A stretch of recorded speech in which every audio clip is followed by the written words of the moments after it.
one tablet in its case. So I'll just fold all that back over there. This is what I made for the holder.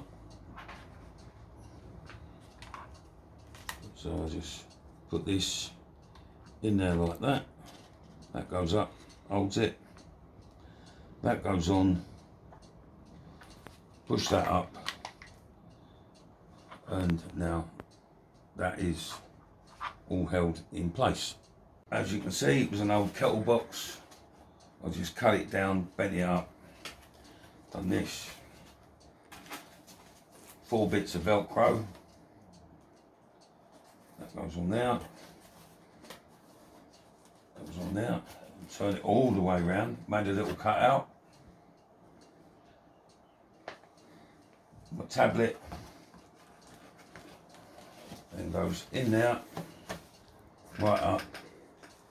The little hook piece, when this is on,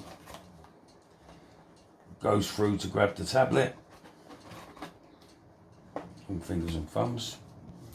So that holds the tablet onto there, which then just hooks on to this on the back. Now with it like this, especially with the matte screen protector, I've got no worries about sun coming in at all on the whole lot.